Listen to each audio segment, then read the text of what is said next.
Então vamos pensar nesse tema, né? Como foi a proposta que nos foi apresentada. Família na pandemia, os desafios e as oportunidades. Por que oportunidades? Primeiro vamos pensar nos desafios, retomando aqui. As estatísticas apontaram que dispararam os números de problemas familiares. Com o lockdown, apesar de não ter sido universal, mas conversava há pouco com uma pessoa aqui, todos nós sentimos de alguma maneira os efeitos dessa pandemia, né? Não só tendo que usar máscara, né, por legislação municipal aqui, nessa ocasião, distanciamento e tudo mais, mas no nosso dia a dia. Não me refiro apenas à maneira interna, o pessoal de lidar com isso. Muitas pessoas sofrendo terrivelmente, dores, temores, né? Medos do que vai acontecer, mas ela afetou os relacionamentos. Nós somos uma cultura latina, uma cultura de contato, né? Diferente de uma cultura anglo-saxã ou europeia do norte, que não tem tanto contato físico. Então, assim, o desejo de abraçar as pessoas, de rever, de reencontrar, isso certamente tem nos afetado. Mas o outro lado também se mostrou verdadeiro. Com um maior confinamento, curiosamente, dispararam o número das violências domésticas. Então, os disques denúncias aí experimentaram um crescimento de ordem absurda, de mais do que dobraram, triplicaram. Eu não saberia precisar de cabeça agora, não, mas eu tenho acompanhado as notícias e os jornais apontaram isso. Violência contra crianças, violência marido e mulher. Assim como também tem aumentado o número de divórcio. Olha só. Então, o casal e a família que não tinha tanto convívio, que estava naquela rotina louca de trabalhar, estudar, as pessoas viviam, a casa mais parecia um pensionato do que uma família propriamente, onde as pessoas iam só para dormir, agora se viram com um tempo significativo e perceberam que havia um distanciamento muito maior do que eles gostariam de admitir. Foi isso que ocorreu. E nem todo mundo, uma boa parte, não está conseguindo lidar com isso de uma maneira muito boa, não é? A verdade é que, como toda provação, ela tem esse elemento que nós podemos dizer paradoxal. Não diria ambíguo, mas paradoxal.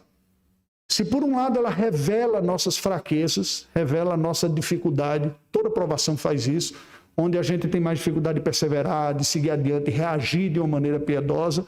Por outro lado, a aprovação para o povo de Deus é um convite para uma maior dependência. Essa é a lógica da dinâmica do cristianismo. É assim que Deus trabalha conosco. A santificação, a dependência do Senhor, não ocorre num passe de mágica.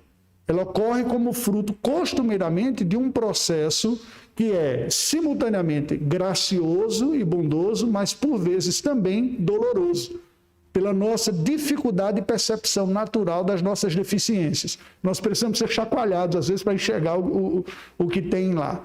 Então, o que tem lá dentro, que muitas vezes negamos, não queremos ver, evitamos e ocupamos a nossa vida com outras coisas. Então, as provações têm esse lado paradoxal. É precisamente esta a ideia do que, juntamente com o reverendo Edson, nós propusemos para refletir neste mês aqui, né? São ameaças, certamente, né, de que tem, ela não apenas de saúde, mas ameaças de saúde até psicológica, emocional. Né? Não estou falando não só espiritual, me permita fazer essa pequena distinção, embora na verdade tudo seja espiritual, né? Mas no sentido de que não é uma prática devocional ou espiritual nesse sentido, mas até mesmo de saber lidar com a vida. E relacional, é uma ameaça. Muitas pessoas não estão conseguindo, tem aumentado a violência, tem tudo mais, então é uma ameaça. Mas por outro lado, é a oportunidade, não é? Porque é quando nós percebemos onde nos falta graça, onde nos falta santidade, onde nos falta vigor espiritual, onde nos falta força para viver para a glória de Deus, é à medida que nós percebemos que na fé cristã nós somos convidados a buscar naquele que é a fonte de tudo isso. Ela não ocorre automaticamente. Eu sou cristão, estou lendo a Bíblia, estou orando, eu vou crescendo. Gente, estou sentindo que eu estou crescendo. Igual a criança, né? Quando eu estou crescendo, minha roupa não cabe mais, meu tênis não cabe mais. Não é bem assim que funciona. Ela funciona como um processo, muitas vezes, doloroso por causa do pecado que nos afetou. Na semana passada, nós trabalhamos a lógica de que, em contextos de confusão e contextos de tensão, é sábio nós voltarmos para os fundamentos, para os essenciais. E aí nós vamos ver como que Deus coordenou esta relação matrimonial marido-mulher para o básico, mas também apontando para toda a relação humana. E hoje eu gostaria de dar continuidade a isso, tratando da questão dos relacionamentos. Como lidar com os problemas relacionais? Ah, pastor, eu pensei que estava tudo muito bom, mas veio a pandemia, a gente ficou em casa. O que tem de mãe, assim, meio desesperada, procurando famílias homeschoolers, dizendo, como é que vocês fazem para educar os filhos? Porque a gente mandava para a escola e estava sossegado, agora está tudo em casa, eu não sei como é que eu faço. Né? E muita gente desesperada mesmo, assim, como que eu lido? Não é apenas a parte do know-how tecnológico, de como oferecer educação, mas como conviver com a família tanto tempo. Porque o modelo nosso contemporâneo, industrial, é o modelo de desagregação, né? A casa virou basicamente um lugar só para você dormir, como se fosse um pensionado. E aí essa dificuldade. Então vem o desafio dos relacionamentos. Eu gostaria de poder dizer para vocês que é tudo maravilhoso, que a minha experiência tem sido muito positiva, é tudo muito bom, mas eu não estaria sendo honesto. Então, por dever de consciência, eu preciso dizer, eu encontro as minhas lutas também. Tem hora que eu digo, meu Deus do céu, me dá graça, porque é muito mais fácil falar para aquele auditório lotado da primeira igreja de Belo Horizonte do que pastorear a minha própria família, sendo um bom pai, um bom marido, estando presente e acompanhando, porque este lugar, preste atenção, ninguém ocupa em meu lugar. Percebe? O púlpito que é ocupado aqui, ele pode ser revezado por um, por outro, e alguns vão desenvolver com uma grande desenvoltura, e Deus vai usar. E se terminar um período, chega um outro e não fica nem saudade do que tem. Agora, a posição familiar é única. Pai, você só tem um. Mãe, você só tem uma. Os irmãos são aqueles que você nem escolheu, né? Às vezes a tensão é grande, diz, eu queria ter podido escolher. Muitas vezes vem essa tensão, mas é esse ponto. E isso traz à tona os desafios dos relacionamentos humanos. Veja que está bem na esteira do que nós temos discutido com o discipulado, na verdade, discipulado basicamente relacionamento com Deus e com os outros que estão também seguindo a Deus como nós. De ajuda, mas de tensão, de fricção, de desentendimento. Lembra Paulo e Barnabé que chegaram a ter uma tensão danada ao ponto de se separar e eram amigos, né? Barnabé foi basicamente quem acolheu Paulo, apresentou a comunidade cristã como um todo. Vamos dar uma olhada de novo no básico, Gênesis capítulo 3, para vermos como toda essa tragédia humana começou, como todos esses problemas de relacionamento se iniciaram, e nós vamos nos refletir sobre isso, sobre os desafios dos relacionamentos humanos, a partir da reflexão bíblica da queda. Gênesis capítulo 3, o texto que fala da queda. Vamos ler os versículos de 1 a 6 agora.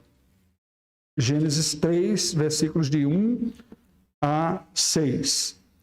Mas a serpente, mais sagaz que todos os animais selváticos que o Senhor Deus tinha feito, disse à mulher, é assim que Deus disse, não comereis de toda árvore do jardim? Respondeu-lhe a mulher, do fruto das árvores do jardim podemos comer, mas do fruto da árvore que está no meio do jardim, disse Deus, dele não comereis, nem tocareis nele, para que não morrais. Então a serpente disse à mulher, é certo que não morrereis, porque Deus sabe que no dia em que dele comerdes, se vos abrirão os olhos, e como Deus sereis conhecedores do bem e do mal. Vendo a mulher que a árvore era boa para se comer, agradável aos olhos, e árvore desejável para dar entendimento, tomou-lhe do fruto e comeu, e deu também ao marido, e ele comeu. Bem, o texto sagrado nos apresenta numa história tão simples, ao ponto de alguns de inclinação liberal olharem para essa história aqui como um mito, né? Um mito de origem. Porque você tem a história de um casal num ambiente idílico, perfeito, com uma restrição única, que era não comer parte de uma fruta. Chega uma serpente, né? E conversa com a mulher. Você diz, isso aí está na mitologia, né? O animal conversando, né? Que não é uma serpente, né? É a antiga serpente em forma de serpente. A Bíblia fala que Satanás, chamando lá no Apocalipse a antiga serpente, eu não vou entrar no mérito aqui de como isso se processou, mas a grande questão aqui é que nesta realidade original, primeira, nós vemos a ruptura das relações aqui na queda e o processo. Eu não vou gastar tempo com o processo, porque não nos interessa agora, nessa ocasião, ficar explorando como foi que ocorreu a queda. Mas é fácil você perceber. Dá uma olhada aí. No versículo 1 já nos diz que Satanás chega, se aproxima de Eva e põe em dúvida a palavra do Senhor. Não é? Assim, é assim que Deus disse, não comereis de toda a árvore do jardim. Ele não mudou a estratégia em milhares de anos. Continua sendo a mesma coisa. O grande ponto, presta atenção, o grande ponto para a queda de qualquer um de nós é quando nós, em nosso coração, abrigamos dúvida sobre o caráter de Deus e a fidedignidade da sua palavra. E com palavra eu estou falando dos dois sentidos. A palavra, enquanto fala, que veio da parte de Deus, e aí afeta a sua fidedignidade, concordam? Quando a gente começa a duvidar do que o outro está falando, na verdade nós estamos duvidando do caráter daquela pessoa. Será que ele é verdadeiro? Ele é digno de crédito? Não é? Mas essa palavra que foi oral aqui, depois, através de Moisés, se tornou escrita por inspiração do Espírito Santo para que nós tivéssemos uma segurança e não ficasse dependendo de uma tradição oral, geração após geração. E veja que essa estratégia continua sendo de colocar em xeque a palavra de Deus, porque você semeia a incredulidade e a desconfiança no próprio Deus. Diz assim, foi assim que Deus disse, você não pode comer toda a árvore do jardim. Você diz, mas o que está sendo posto aqui? A aproximação começa por ressaltar a restrição. Mas a restrição era o menor que havia. Eles poderiam comer de todos os frutos, havia uma plena liberdade e um ambiente perfeito. Havia uma restrição que era uma prova, era um teste moral, para que o relacionamento fosse sincero, verdadeiro, fosse de escolha de relacionamento com Deus, né? Não tinha como você não ser santo se não houvesse a possibilidade de não sê-lo. Não havia nenhuma virtude moral propriamente aqui. Uma única restrição. E aí o diabo vem e tenta a mulher. Primeiro veja que ele procura a mulher naquele relacionamento, dentro dos seus cálculos. Muito provavelmente ele pensou, vai ser mais fácil entrar por aqui, porque o pacto foi feito com o homem, ele tem o senso da clareza dos detalhes mais fortes. Possivelmente, a gente pode especular, mas não tem como falar com garantia. Possivelmente tenha havido uma certa falha de discipulado de Adão, de condução da sua esposa, da família aqui. E o diabo, se tem uma coisa que ele não é bobo. Né? E se ele vai atacar, vai ser na parte frágil nossa, da nossa vida. Vai propor tentação na área que você é tentável. Né? Não faz nenhum sentido ele mandar uma tentação para nós daquilo que não é tentação. Não, isso é problema para mim, não. Isso é problema para o João, lá, para o Antônio. Né? Você está tentando, ele vai pegar exatamente no ponto que vem. E aqui veio. Nós podemos entender que de alguma maneira ocorreu isso, porque Adão assiste esse processo passivo, quando Eva chega depois para ele. Em alguma medida, parece nos sugerir essa ideia. Mas a verdade é que ele vem, apresenta para Eva esse questionamento, um questionamento que assim, eu vou começar fisgando para ela ressaltar diante dos olhos dela a restrição, a proibição. É, no fundo, uma desconfiança no caráter de Deus. Ele é restritivo. Não é curioso nós percebermos assim? Porque não parece que é o mesmo argumento presente até os dias de hoje da rebelião?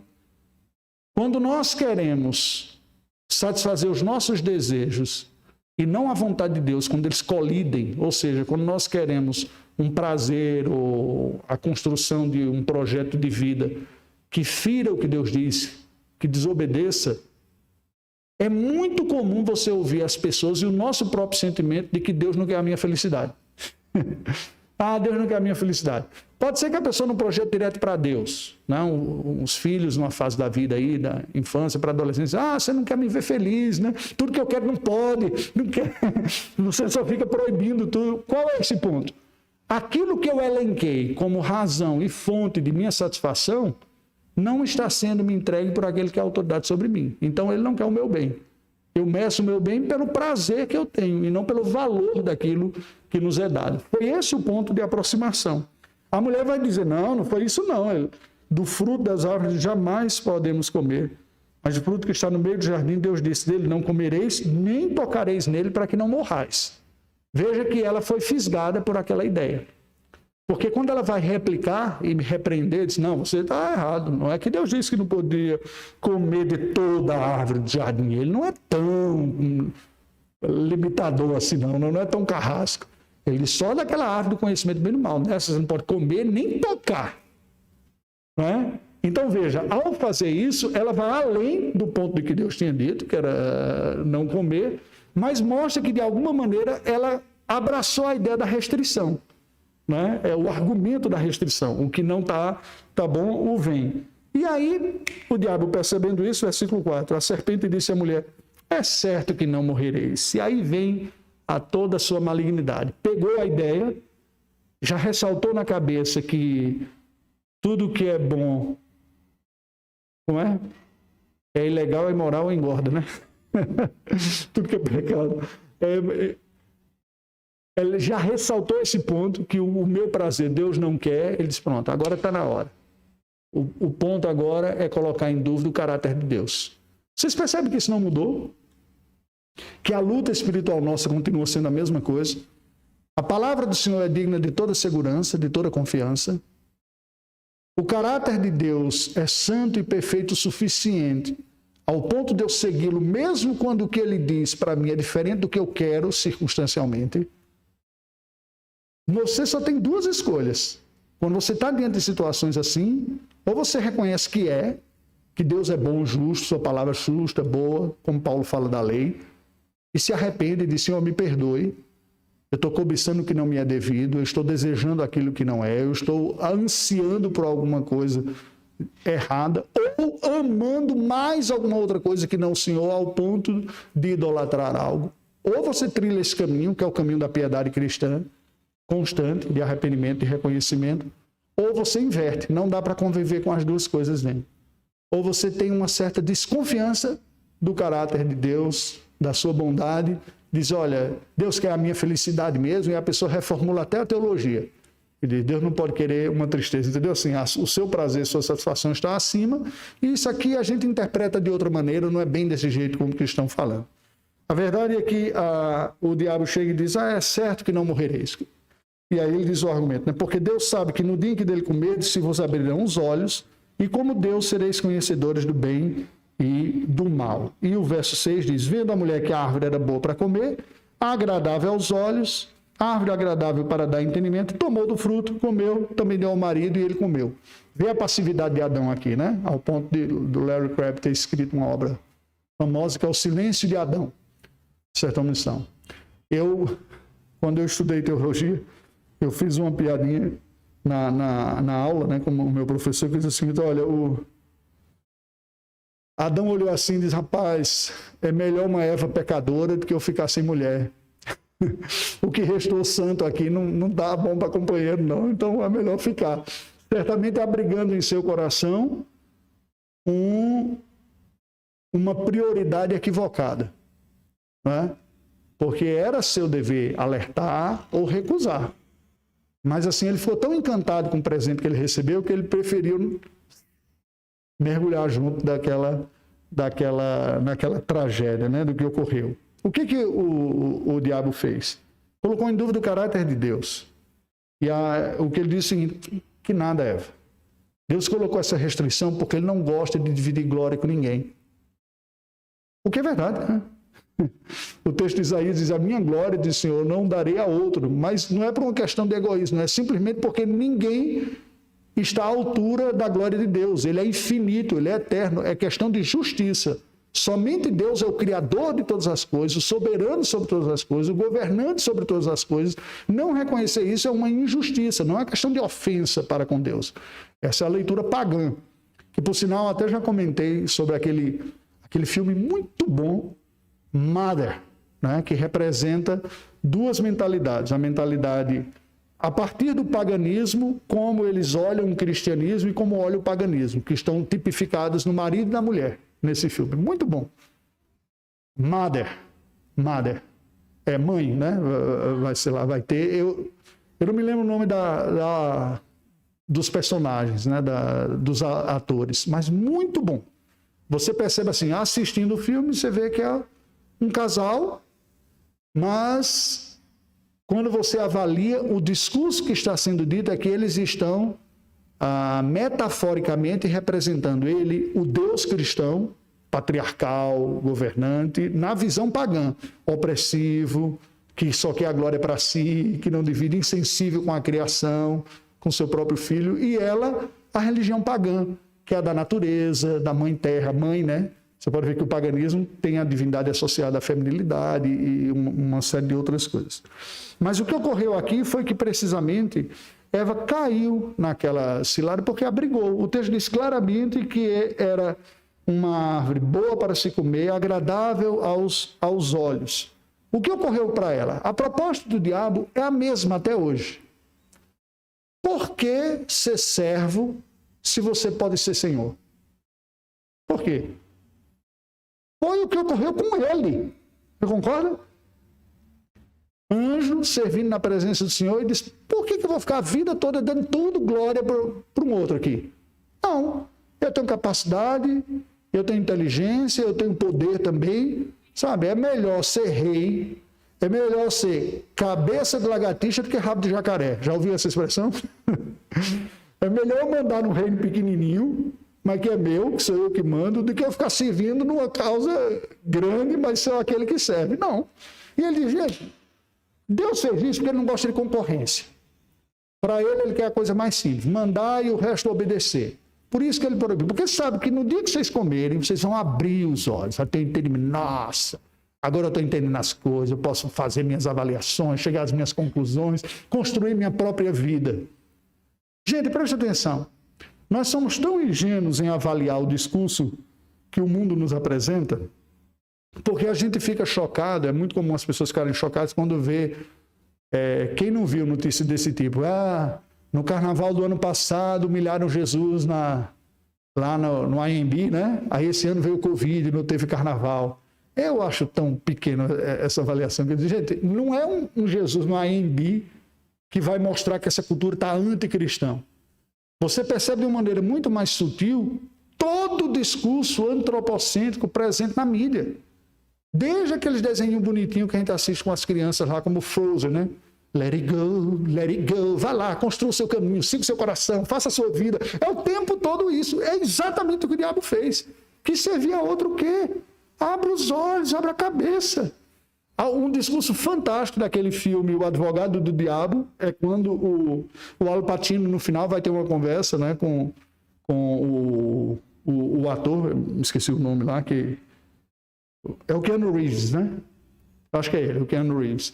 E ele diz, gente, eu sou um grande fã da raça humana. Eu quero que vocês se emancipem, se desenvolvam, façam o que quiserem. Você quer pegar, pega, quer beber, bebe, faz isso aqui. Eu não sou como ele que diz, olha, eu criei, mas não é para você abusar. Toca, mas não experimenta. Experimenta, mas não come muito. E aí o que ele coloca é exatamente esse argumento daqui. Percebe? A mulher caiu. Só que ela não recebeu nada daquilo que foi prometido, como sempre costuma ser com o pecado. O pecado tem uma propaganda muito bem feita, de realização, de satisfação, de tudo. O produto entregue é muito menor do que aquilo que foi anunciado e o efeito colateral é terrível. E isso não é computado. Veja aí o versículo número 7, o que foi que ocorreu. Em que sentido eles se tornaram conhecedores? Porque o texto bíblico diz, versículo 22, o 22. Então disse o Senhor Deus, eis que o homem se tornou como um de nós, conhecedor do bem e do mal, assim que não estenda a mão e tome também da árvore da vida e coma e vive eternamente. Então houve algum tipo de conhecimento mesmo aqui, não é? Mas ele foi bom ou foi mal? Foi mal. Olha o tipo de conhecimento que o homem ganhou com o pecado. Versículo 7. Abriram-se então os olhos de ambos e percebendo que estavam nus, cozeram folhas de figueira e fizeram cintas para si. Qual foi o conhecimento que a humanidade ganhou com o pecado? Foi o conhecimento malicioso, pervertido, mal intencionado. Não é correto a gente imaginar que Adão e Eva, antes do pecado, eram dois bobões. Estamos brincando aqui. Para que serve isso? Não sei, vamos tentar. Para ver o que é. Eles sabiam para que serviu. Só que olhava de uma maneira santa, pura e boa. Era a melhor maneira que tinha. Depois que veio o pecado, eles ainda sabiam para que serviam, mas não conseguiam mais olhar de uma maneira pura, santa, justa e boa. passou a haver um excesso de exposição, ao ponto do ser humano nunca mais, presta atenção, se sentir realmente seguro com o outro. Nem o outro máximo, Deus, o outro último, né? Totalmente diferente, totalmente outro, como dizem os teólogos lá, nem o outro próximo. A roupa não é, em última instância, uma questão de estética para você não pecar nesse sentido. É uma proteção, para que eu não me sinta tão exposto. Ela não vai na mesma proporção em todas as culturas, em todos os povos, mas é universal, em todas as culturas, o conceito da nudez. Ela pode não ser interpretada do mesmo jeito, né? Alguns vão se sentir vestidos só com umas tanguinhas, um negocinho aí, uma pulseira, né? Mas aquela ideia de que eu, do jeito que eu vim, eu não estou seguro. Há uma exposição da minha parte e eu corro riscos com isso. Diante da própria pessoa que eu amo, né? Como ocorreu aqui. Eles foram fazer as tanguinhas deles aí. Veja que, de fato, eles adquiriram conhecimento, mas foi o quê? Foi o conhecimento malicioso. Qual é o problema daqui? Deus, que conhece todas as coisas, é o único ser que existe que é capaz de lidar com todo tipo de realidade e conhecimento e isso não afetá-lo em nada na sua santidade. Preste atenção, isso é importante. Deus, por ser infinito e santo, é o único ser que existe que pode ter contato com toda a realidade e o conhecimento sem que isso o afete moralmente, lhe faça mal, lhe perverta. A Bíblia diz que Deus não é tentado por nada, Tiago diz isso, e não tenta a ninguém. Nós não somos assim.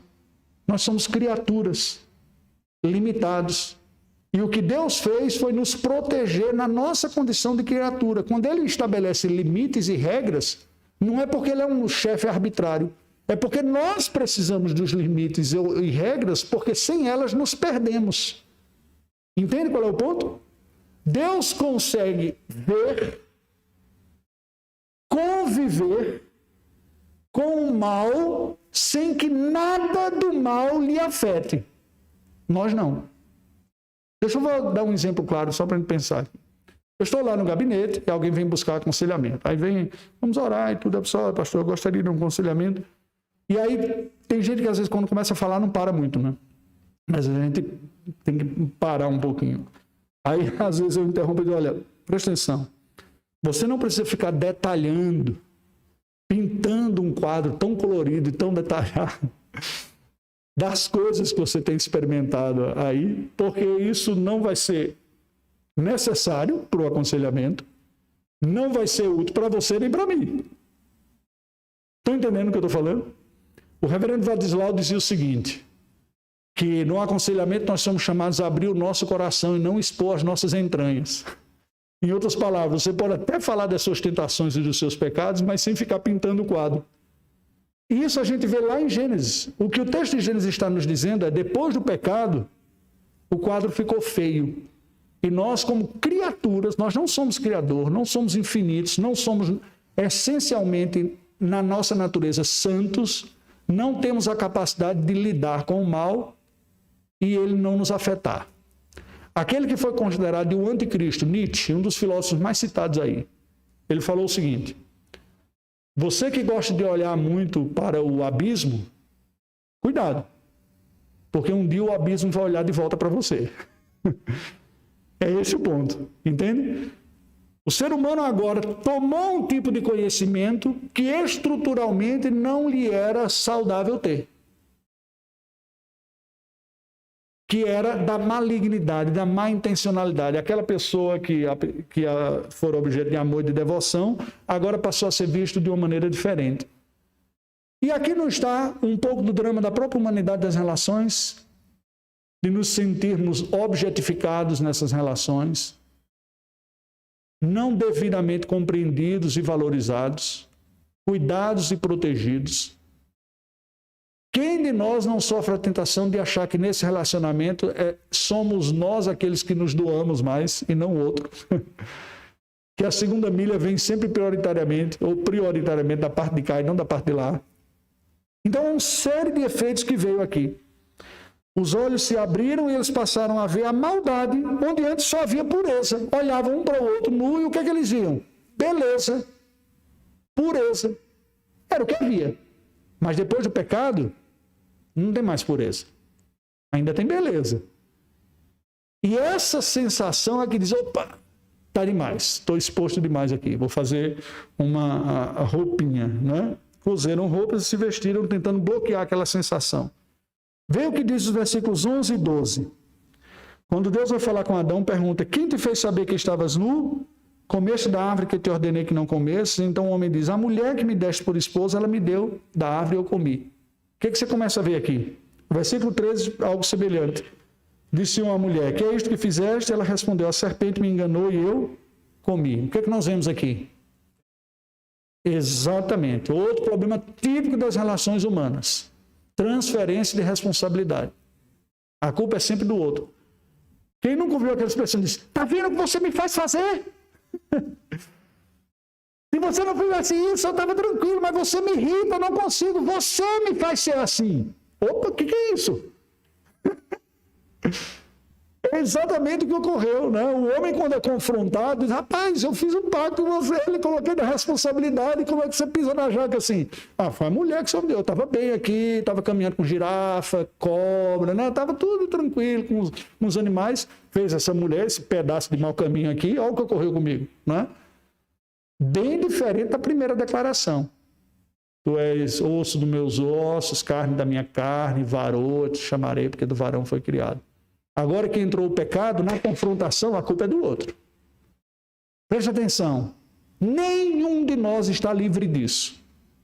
Como lida com isso, pastor? Primeiro, entendendo que a minha tentação é não assumir a minha responsabilidade. Está dentro de mim. Diga assim, está dentro de mim esse negócio. Ao invés de assumir, eu vejo no outro a causa do mal que eu faço. Gente, essa era uma das lições mais difíceis de aprender na prática. Eu demorei um bocado para entender o funcionamento disso. Porque o que ocorre é que, quando você tem esses conflitos relacionais, as coisas se misturam. Inicialmente, você sente uma insatisfação por uma injustiça, por um abuso, por qualquer uma coisa errada que veio da parte do outro. E é natural você reconhecer o erro onde ele aparecer. Agora, devido ao pecado que habita em nós naturalmente não conseguimos reagir de forma piedosa a isso. E nós interpretamos isso já de uma maneira distorcida e nos damos o direito de reagir como quer que seja, como uma espécie de equilíbrio contra o mal que o outro fez. Por isso que a Bíblia alerta a vingança, percebe? A Bíblia diz, olha, ao Senhor pertence a vingança. Porque a vingança não é justiça, mas todo mundo que quer se vingar diz, é justiça que eu quero. Não é. O que se quer é o seguinte, do mesmo jeito que você me fez sofrer, eu agora terei todo o prazer em lhe ver sofrer também. O que eu quero é que você experimente um pouquinho do veneno que você me deu. Porque você não vai dar veneno para mim e sair ileso, né? Eu não sou bobo, né? Percebe qual é o ponto? E aí você extrapola o limite da piedade. Transferência de culpa, a dificuldade de assumir a própria falta. Isso está presente no relacionamento conjugal? Está. É o relacionamento mais próximo. Eu chego cansado de um dia de trabalho e é assim que você me recebe? Ô, desgraça! Mas o outro lado também, a pessoa diz, rapaz, eu tive um dia de cão aqui. E eu esperava que quando você chegasse, você me aliviasse um pouco a situação e você chega todo insensível aí. Veja que são uma mesma situação, mas cada um dos dois vendo a partir do seu ponto de vista e a partir de suas necessidades sentidas ou percebidas e com uma grande insensibilidade para com o outro, com o olhar do outro. Foi esse tipo de conhecimento que eles experimentaram. Isso foi bom? Não. Definitivamente não foi bom. Deus havia dito que a consequência do pecado seria a morte, né? Ela veio espiritualmente de forma imediata, a separação da comunhão com Deus, eles são expulsos do jardim, eles se escondem, o homem não vai se sentir mais acolhido e seguro na presença do Senhor. não é? A presença de Deus, pela própria natureza de ser infinito, gera temor, sempre gerou, mesmo no homem santo, mas era o belo temor, é o temor cativante, o temor da majestade de Deus. Agora é o temor paralisante do medo. 3 efeitos que o pecado trouxe e que afetam todas as relações e culturas, até de maneiras diferentes. Eu falei isso numa das aulas da escola dominical. São elas culpa, vergonha e medo. São 3 efeitos colaterais do pecado que estão presentes na nossa vida. Em todas as relações. Todos os fiéis, todos os seres humanos, na relação com todas as divindades que existem, vai passar por esses 3 relacionamentos aí. Por esses 3 aspectos. Pelo prazer, pela confiança e pelo temor. Não vai ser diferente disso. Agora, quando se acredita em uma divindade que não é o Deus bíblico, a tendência é que seja dominado pelo medo. Você pode ver que a maneira como os fiéis de diversas regiões se relacionam com a sua divindade é muito mais com o receio do castigo, com deuses, espíritos da natureza, ele vai mandar uma tempestade, um raio vai cair. Dentro de outras religiões, né? o medo da ira de Deus, ele é governado por isso. Mas essas relações, elas estão presentes em tudo. Depois que entrou o pecado, a dificuldade no relacionamento humano de restaurar um laço bom, agradável, bom e prazeroso quando há uma transgressão, a culpa. Preste atenção. Não haverá nenhum progresso no seu relacionamento, marido, mulher, pai, filho ou com qualquer outra pessoa, sem você conseguir aplicar uma coisinha chamada perdão. Porque transgressores somos todos. Se o perdão não for aplicado, vai se acumular ira, raiva, revolta, desejo de vingança, da parte daquele que se viu vitimizado. E da parte do outro, ou você tem 2 caminhos, ou um cinismo e a pessoa continua sendo cruel e mal, ou um fardo de uma culpa que vai sendo carregada pela vida toda. A culpa é um efeito colateral. Como que o Evangelho soluciona isso? Com perdão. Os relacionamentos, quando a pandemia trancou todo mundo dentro de casa, eles perceberam que o relacionamento não era tão bonitinho, precisou aprender a ter paciência, a ter perdão, a olhar o outro, não só a minha necessidade, mas a do outro também. Então a culpa, a solução bíblica, perdão. Não é?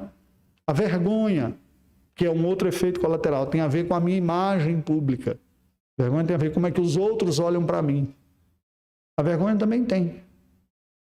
Você comete uma falha e você fica com vergonha dentro da pessoa, dos outros ou do grupo. Isso muda um pouquinho de intensidade de cultura para cultura. Mas toda cultura e todo ser humano sofre esses 3 efeitos colaterais aqui, de medo, culpa e vergonha. Tá? Como é que o Evangelho resolve o problema da vergonha? A vergonha, assim, é um dos maiores problemas em sociedades que não são cristãs e que não creem no perdão, da renovação, da adoção, porque não há uma condição de se restaurar a dignidade do transgressor. Culturas orientadas pela vergonha não costumam ter solução, por isso que as pessoas acabam até se matando. Você vê o japonês, quando defrauda, quando tem algum problema, quando não faz a performance que queria, ele se mata, né? Fala, Djalma.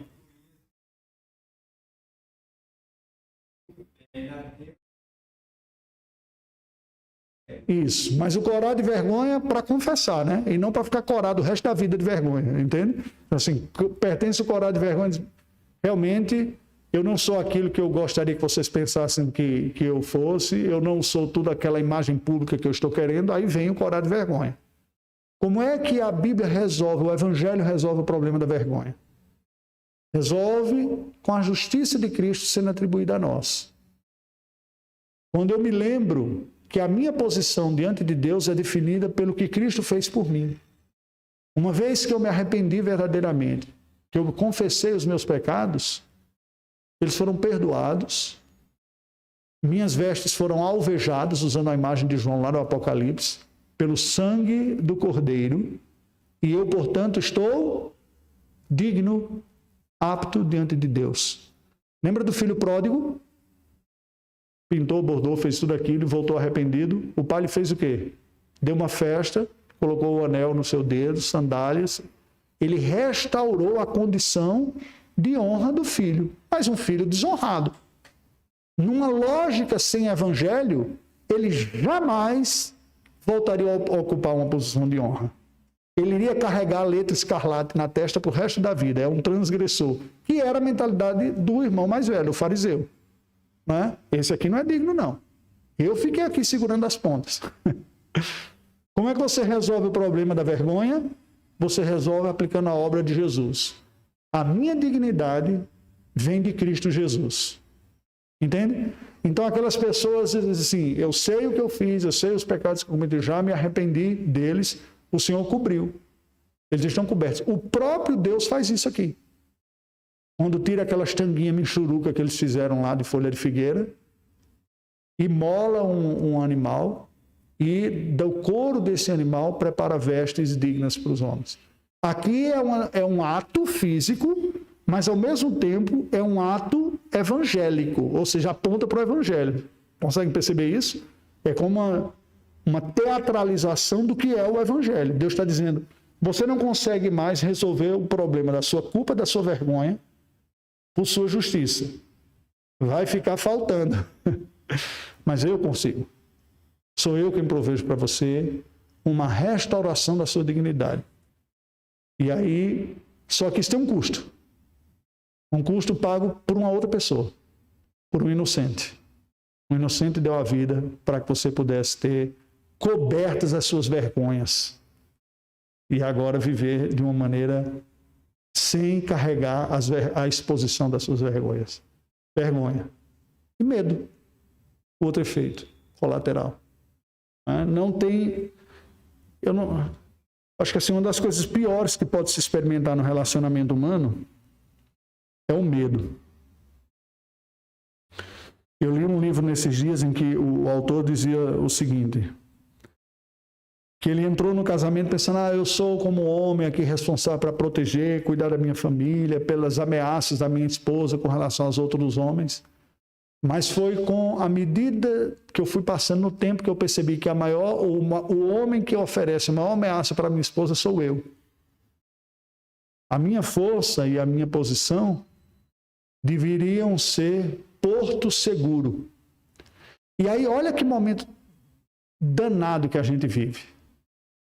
Porque quando você ouve alguns discursos ideológicos alinhados mais à esquerda, de feminismo, de minorias, eles levantam argumentos que são verdadeiros e imbatíveis, que é o abuso do poder e da autoridade que foi feito ao longo de séculos.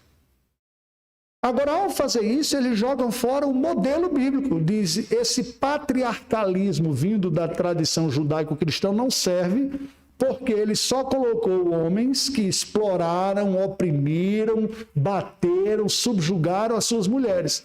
A maneira de você libertar a mulher disso é dizer que não há nenhuma distinção entre eles, eles são concorrentes, ocupe o seu espaço.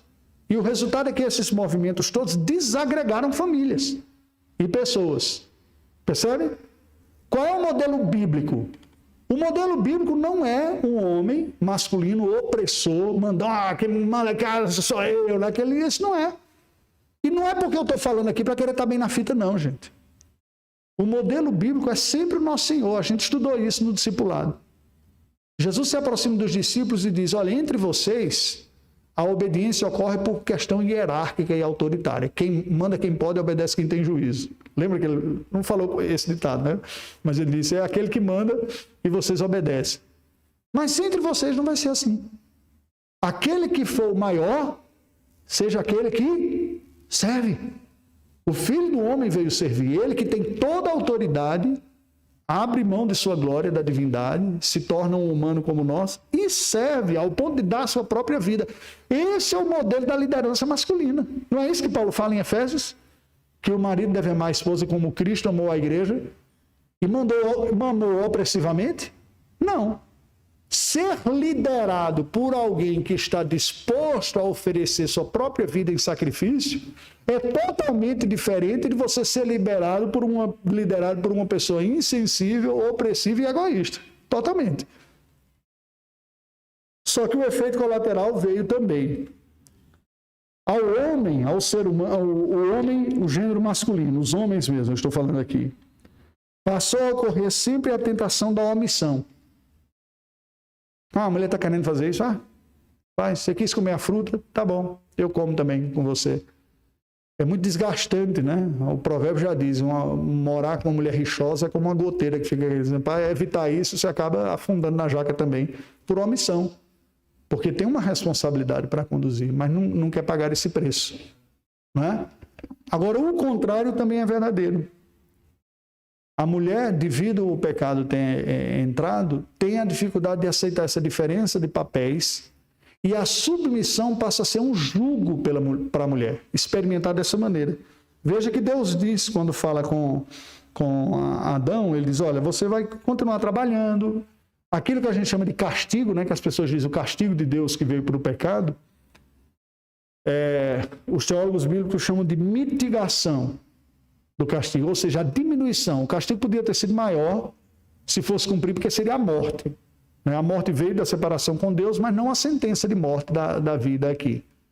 O homem continua sendo responsável pela sua família e o provedor, só que a terra vai produzir cardos e abrolhos, vai ser mais difícil agora. Ele mitiga, ele ao invés de tirar do homem a capacidade de fazê-lo, o deixa ainda, mas com limitações. Eu estava refletindo sobre isso ontem, né? Pensando, orando também sobre isso aqui, refletindo, meditando, né? Basicamente. E é curioso porque esse mundo afetado pelo pecado, ele é também paradoxal. Porque ao mesmo tempo que ele nos oferece os recursos que nós precisamos, ele nos oferece de forma truncada. E graças a Deus por isso. Porque se não fosse truncado, não haveria aspiração para a eternidade. Todo o nosso projeto de vida seria para aqui mesmo. Se ninguém tivesse doença, se não tivesse esses problemas que lotam os nossos pedidos de oração, né? Acho que a gente teria até que rever isso aqui. Gente, como o Paulo falou, tira de mim esse espinho da carne. E Deus disse, não, rapaz, isso está fazendo bem danado para vocês. Você está aprendendo a ser muito mais dependente de mim com isso do que ser. Isso está fazendo bem para você, vai cair.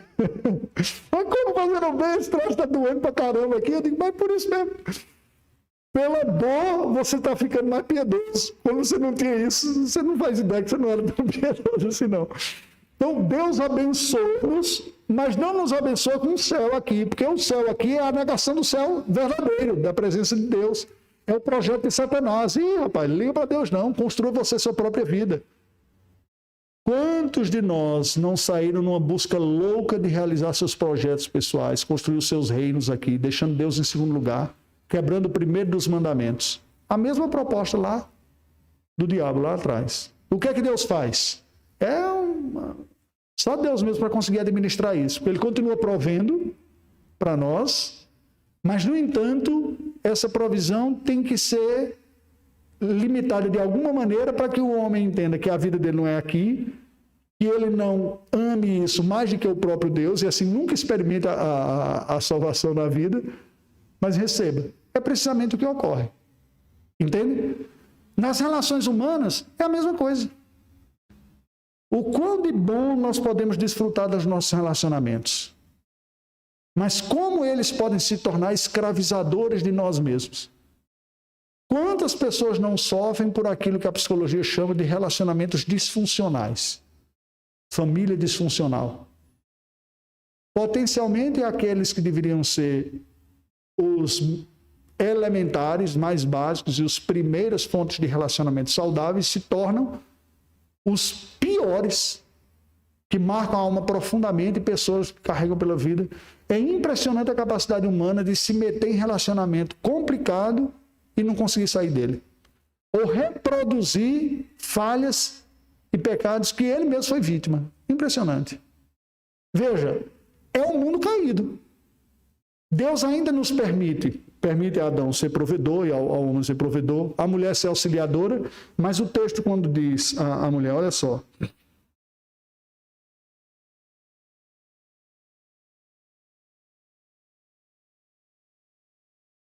Ao homem ele vai falar do versículo 17 adiante. Aqui, verso 16. E a mulher disse: multiplicarei sobremodo os sofrimentos da tua gravidez, em meio de dores dará à luz filhos, o teu desejo será para o teu marido e ele te governará. Uma coisa é você ser liderada num ambiente sem pecado, né? Outra coisa é num ambiente com pecado. Com pecado em você e nele, né? E você, não, eu não quero esse negócio pra minha vida, não. E no outro também, o cara não é como Cristo, né? Entende? Aqui está. Como é que o Evangelho responde a essa questão? Como é? Para nós encerrarmos aqui. O Evangelho vai resolver essa questão, como tudo, colocando Cristo. Quando Paulo escreve aos Efésios, em outras ocasiões, ele diz o seguinte: olha, marido, você é chamado para liderar. Mas não lidera como o mundo, não. O mundo lidera de forma opressiva, lidera como Cristo. Lidere chamando para si o peso da liderança, livre a sua mulher do desgaste emocional. A mulher não foi pensada, criada por Deus, para carregar esse fardo da liderança familiar.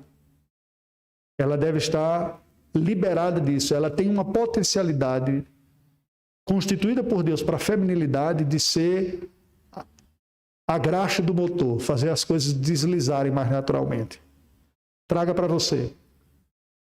Mas lidere com amor, sacrificialmente. É esse modelo. Mulher, eu sei que você está rebelde agora, que você não acredita mais nesse homem que está aí, você acha que você pode dirigir a sua própria vida, mas o seu desejo é para o seu marido. Não é o que ele está dizendo. Você não é autônoma, não é concorrente. Como pastor, muitas vezes eu converso com algumas mulheres que dizem como eu faço, não só casadas, mas até algumas jovens antes de casar, quando estão um pouco insatisfeitas pela liderança do seu pretendente e tudo, e preocupados, e eu comento o seguinte: você não pode entrar no relacionamento com um tiro no escuro. Não é prudente. Olha a pessoa, conheça, está vendo as dificuldades? Não ache que depois de casar vai virar um príncipe encantado. Isso é história de conto de fada. O sapo vai virar príncipe, né? Não é. Costuma ficar mais sapinho ainda, né? Com o tempo. Depois. Agora, a grande tentação para você é assumir isso. Já que ele anda em marcha lenta e eu tenho uma velocidade maior, eu vou assumir. Mas não é essa a vocação que Deus tem para a sua vida. Então você vai entrar nesse relacionamento e dizer: eu estou aqui para auxiliar o meu marido, inclusive para ocupar um espaço que ele nunca quis, nunca foi treinado. Ou então você desiste e não queira, né? Esse é o ponto. Mas se está entrando, não pode ser iludido. Percebe? Como isso é possível? Pelo Evangelho. Somente pelo Evangelho a mulher vai olhar assim e dizer: não, tem uma vocação de Deus, é Cristo em mim, eu como a noiva, a igreja, que eu vou auxiliar. Isso vai valer para todas as relações. Enfim, queridos, para concluir o nosso estudo, o discipulado cristão aplicado à família, nesse contexto de pandemia, se mostra ainda mais necessário. Nós passamos a ter uma convivência mais próxima, antinatural. Não no sentido de antinatural do projeto original de Deus, mas antinatural do ritmo de vida que a gente via. Pessoas convivendo muito mais tempo dentro de casa, limitado, muitas vezes estressado, que gostaria de experimentar algumas outras coisas. E aí eu digo para você o seguinte, né? Se você experimentar, alguns estão sozinhos, né? Mas quem está nesse contexto, se você tem experimentado isso, não desperdice essa pandemia. Se Deus, na sua providência, Ele colocou nessa situação, use a seu favor, piedosamente. O que é que a pandemia está revelando de fragilidades suas, de fragilidade dos seus relacionamentos? Você está percebendo um distanciamento maior, pouca paciência? Dê graças a Deus. Dê graças a Deus. Porque Deus está lhe dando a oportunidade de enxergar áreas que, numa condição normal, você não perceberia que tinha necessidade de trabalhar. E aí cabe confessar os pecados, pedir perdão ao Senhor e investir. Investir nos relacionamentos que, de outra forma, não teria esse investimento. Seria sufocado pelo dia. Esta é a minha palavra final de recomendação para vocês, sabendo que somos pessoas caídas, habitando em um mundo caído, os erros ocorrerão, as decepções ocorrerão, precisaremos o tempo todo de reconciliação, mas Cristo Jesus é a reconciliação conosco, com o nosso próximo. Vamos orar ao Senhor? Deus bendito, nós te rendemos graças por esta ocasião de estudo da Tua Palavra. Estamos vivendo dias tão confusos, Senhor Deus, difíceis. E, sinceramente, não apenas por causa da ameaça física, da perda de vidas, que é algo trágico e grave, doloroso, que temos convivido com muitas pessoas próximas a nós sendo ceifadas, mas difíceis de vivermos de forma saudável, difícil de tocar adiante, com tanta restrição de contato, de relacionamento. Para algumas pessoas, provas agudas de provisão na vida, de busca de recursos, proximidades forçadas e distanciamentos forçados pelas circunstâncias. Ó Deus, dá-nos a graça de aplicar a redenção que o Teu Filho Jesus executou na cruz do Calvário para as nossas relações todas. Ajuda-nos a redescobrir a graça e experimentá-la e aplicá-la nos nossos relacionamentos. A paciência, o buscar o Senhor, a humildade, o reconhecimento do erro, o pedido de perdão, a oferta do perdão, o auxílio mútuo, a liderança sacrificial, a paciência no auxílio. Ajuda-nos, ó Deus, para que experimentemos a renovação que só o Teu Evangelho e a Tua graça podem nos dar. Esta oração que te fazemos em Cristo Jesus. Amém. Deus nos abençoe, queridos.